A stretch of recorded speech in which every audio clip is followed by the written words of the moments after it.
はじめまして、ユガーと申します。今回は私の目の塗り方を実践します。私は目の塗りを褒めていただくことが多く、自分でも塗るのが好きなパーツなので、もしキラキラした瞳を表現したいという方は、ぜひ参考にしてみてください。それではまずは私が普段やっているいつもの目の塗り方を解説します。今回はこちらの素材を使います。私はいつもまつげの色はこの辺りのちょっとグレーっぽい紫っぽい色を使っています。こちらでまつげの落ちている影の部分をこんな感じで、この辺のまつげの影も落ちてます。こんな感じで入れてあげます。この黒目の部分にもちょっとだけこのように入れてあげて、そしてこれも透明ピクセルに良くしてワントーン暗い灰色で口に境界効果のような感じでちょっとだけ濃い色をのせてあげます。これで影がくっきりします。まずはこんな感じで白目が塗れました。それでは次は黒目を描いていきます。この白目の上に通常レイヤーを作って、今回は一般的な日本人の瞳の色でもある茶色っぽい色にしようと思います。そしてまずは下地の色を塗るんですが、下地はちょっとこの辺の濃い色ではなく、この辺りの薄い色を取ってあげてください。そしてこれも投げ縄ツールでぐるっと塗ります。こんな感じでまずは下地が塗れました。そしたら次に瞳孔を目に入れてあげます。瞳孔はかなり暗い、ほとんど黒に近い部分の色を入れてあげましょう。このようにペンで描いてもいいんですが、私はこの楕円ツールを使っていつもこのように描いています。これで瞳孔が入りました。そして瞳孔の中の色はこのベースの色よりもちょっと暗い色にして柔らかいブラシで下の方にちょっとだけ明るい部分を作ってあげます。こちらで瞳孔が描けました。この下地にはクリッピングはしないで置いておきます。それでは次にこの目の中を塗り込んでいきます。新しいレイヤーを追加して下地のレイヤーにクリッピングをします。そしてまずはグラデーションを定山で入れます。この下地の色よりも暗い色にしてヘアブラシなどの柔らかいブラシを使ってふんわりと上の方にこのようにグラデーションで濃い色を入れます。そして次に正しく定山レイヤーを追加してクリッピングして柔肌ブラシなどで瞳の上の方をこんな感じですね。瞳の上の方のこのまつげの影部分ですかね。このように湾曲して入れてあげます。口の部分とかもちょっと黒くしていきます。そして次に不透明水彩のブラシを使ってこの辺りに境界線を入れます。この辺りはだいたいこの瞳孔にこうかかるぐらいのラインですね。こういった U 字型のラインをこの瞳孔の下にもこのように入れてあげます。これは今から塗り込んでいく色の塗る時の当たりとなります。そして今度はこの辺りからこのような感じで透明水彩のブラシを使うとギザギザとペンを動かすとこんな感じでギザギザの筆の跡が残るので、こんな感じでギザギザとさせます。こっちもこのラインに沿ってちょっとずつギザギザという形を入れてあげます。そして今度はこのブラシを透明色にしてこの辺りもちょっとだけ削ってあげます。イメージとしてはこういう形に削るっていう感じですね。こういう形にこうギザギザがあるっていう形にしてあげてください。今度は色混ぜのブラシをちょっと硬さを3ぐらいにして硬めの色混ぜにします。これも透明色でやった方がいいですね。この辺の隙間の部分をこんな感じでなじませます。こんな感じでちょっと筆の跡が残っている感じがいいですね。この辺りもこんな感じで色混ぜを使ってちょっとぼかしたりしながらも、こっちはギザギザ感のある感じにぼかしていきます。そしてあとはちょっとだけこの透明色を使ってこんな感じで色を削ってあげます。これで影が乗りました。そして次はここにもう一個またレイヤーを追加して今度は加算レイヤー、加算発光を作ります。これもクリッピングしておきます。こちらはこの辺にハイライトを入れるレイヤーです。で、ハイライトの色は今回は茶色なので、ちょっと温かみのあるオレンジ系を入れてみます。するとこんな感じでかなり今 100% の不透明度だとすっごいどぎついギラギラ感があるハイライトになっちゃったので、これはかなり透明度を下げます。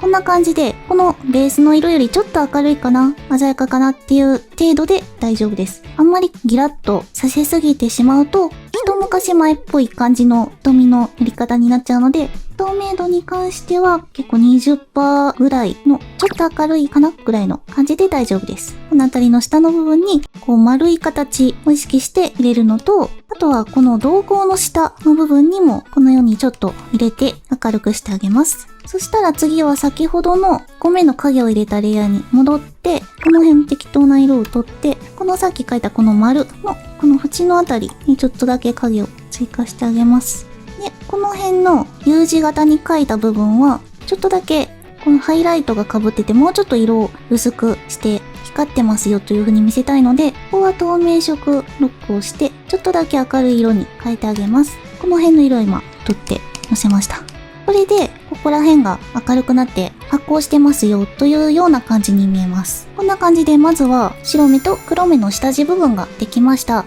それでは次は目にハイライトを入れてみます。ハイライトのレイヤーはこの目の縁とまつげの間に入れます。この目の縁より上でまつげよりも下の場所にレイヤーを作って、こちらを加算発光レイヤーにします。そしたらハイライトの色は白にして、この辺の上の方に固めのブラシで入れて、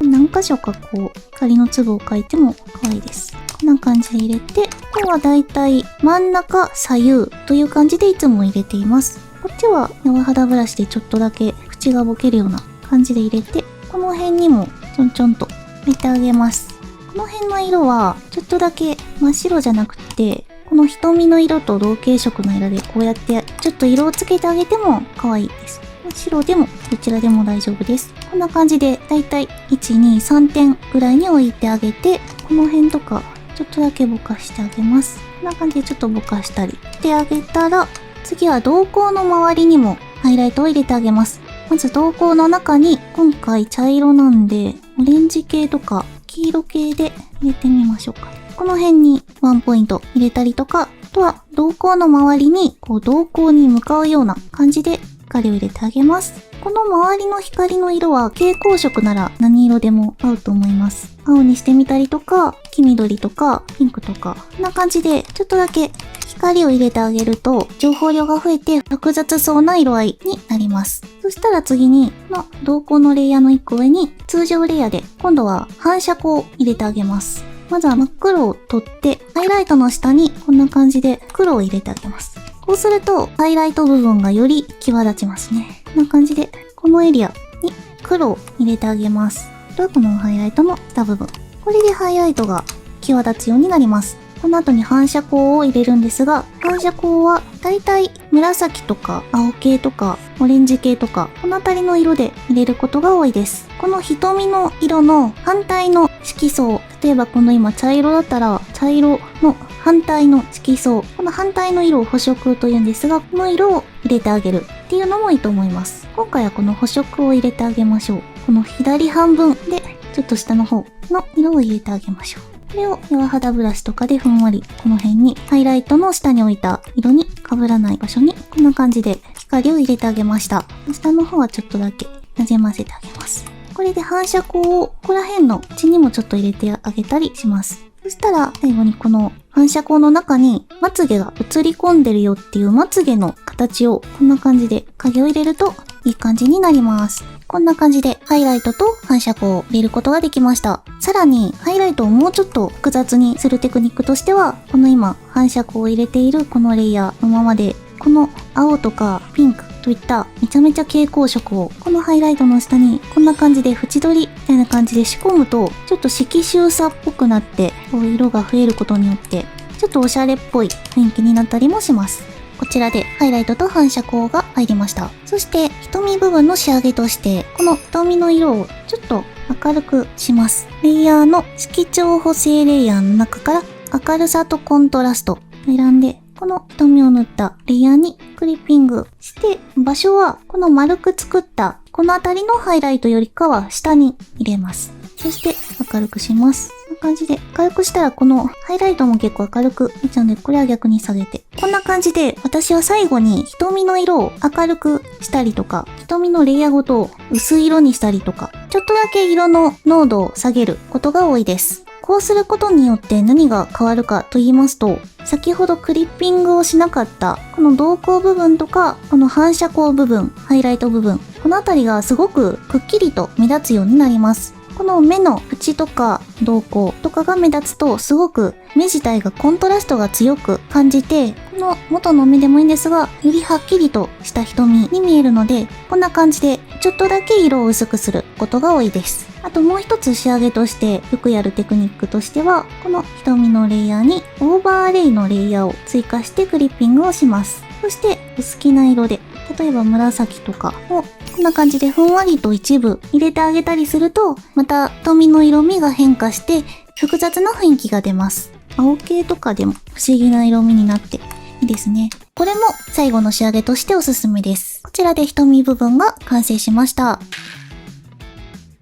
セクション5第14項、描けなくてもなんとかなる方法。今回は私の背景の考え方を解説をしていきます。私は背景を描くのがとっても苦手なんですが、今回の講座では私と同じく背景が苦手な方でもキャラクターを引き立たせられる簡単な背景作りのテクニックをお伝えをしたいと思います。それでは実際にこちらのキャラクターを使っていろいろな簡単背景での雰囲気の演出を実践していきます。まず一つ目は一番簡単な背景は描かずにスクリーンで空気感を出すです。これはどういうことかと言いますと、今こちらの人物のレイヤーがあるんですが、その上にスクリーンのレイヤーを作ってクリッピングをします。エアブラシなどの柔らかいふんわりとしたブラシに変更して、色は水色とか青系の寒色系の色にしておきます。そして人物の奥の方にある部分、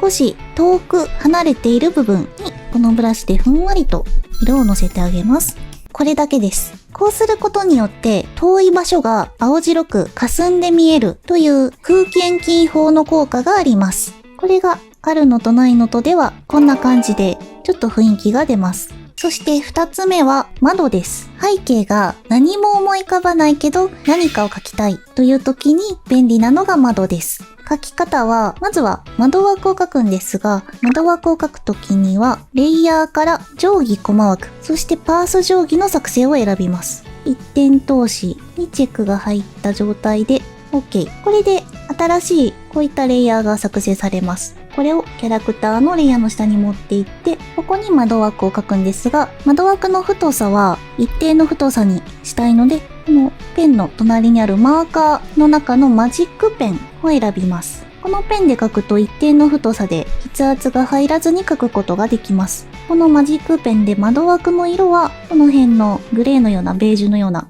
色にしてこう描くんですが、このパース定規が入った状態だとこんな感じでまっすぐに垂直に線を引くことができます。こんな感じですごく適当なんですが、窓枠らしきものを描きました。描き終わったらこの定規は右クリックして定規を削除して大丈夫です。これで窓枠が描けたんですが、このままだとただ線を引いただけなんで、フィルターのぼかしからガウスぼかしでガッとぼかしてしまいます。こんな感じでぼかしました。ぼかしたら今度は新しいレイヤーで加算発光レイヤーを追加します。ここに窓の向こう側から光がさんさんと入ってきていますよというイメージをして光を描いてあげます。エアブラシとかのふんわり系のブラシでこんな感じでこの窓の向こうから光が入ってきています。こんな感じですね。この窓枠はちょっと色が濃いなと思ったら薄くしても大丈夫です。ちょっと色の調整をしてこんな感じで窓枠が描けました。ただこれだけだと人物が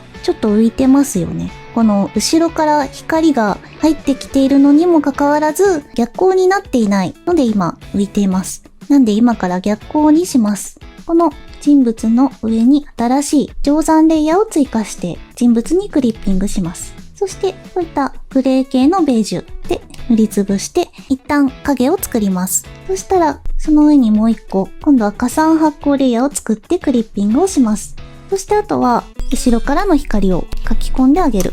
まずはふんわり系の光を埋めた後にこんな感じで光っている場所を書き込んであげます。なり適当に雑にではありますが、こういった感じの雰囲気ですね。こんな感じでふんわりと光を入れてあげると逆光にできます。これでかなり最初の時と比べて人物をなじませることができました。こんな風に窓を描いてあげると簡単に屋内のどこかの場所にいるというような雰囲気を演出することができます。